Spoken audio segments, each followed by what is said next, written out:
Одговорноста на институциите треба да се истражи за вчерашното свирепо убиство на 46-годишната жена пред нејзиниот дом во Кочани, која буквално беше измасакрирана со 42 убоди од нож од нејзиниот поранешен партнер, повика денеска Бети Пеева од невладината Ехо Штип. Таа потенцира дека според она што вчера го објавија институциите и медиумите како информации дека жртвата 7 години трпела уцена и закани, а убиецот е пријавуван во полиција и во обвинителството, говори дека никои институции не постапувале со должно внимание за заштита на жртвата, но и за санкционирање на насилникот.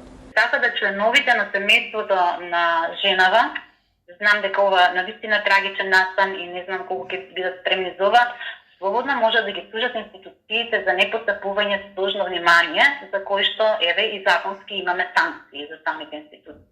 Невладината Ехо со години работи со жртвите кои трпат насилство без разлика дали тоа е физичко, психичко, економско или некое друго. Според Пеева, во праксата и на терен, дел од институциите во одредени општини покажуваат одредена несериозност кон жртвите, додека во други општини имаат, како што вели, брза заштита и помош на жртвите.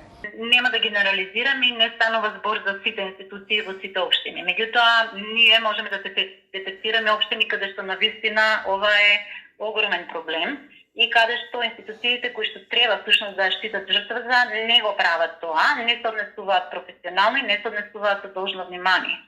И доаѓа до вакви последици навистина сериозни, навистина трагични, за кои што да речеме, со години наназад предупредуваме дека се случуваат и дека ќе се случуваат поинтензивно, доколку секоја од институциите сериозно не си ја свати својата работа.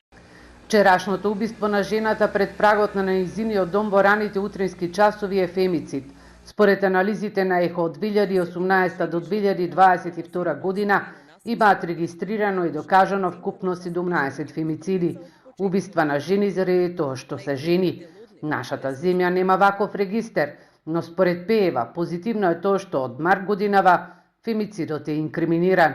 Според измените во кривичниот законник, сторителот на фемицид се соочува со повисока и построга затворска казна, која се движи од 10 години до доживотна казна затвор.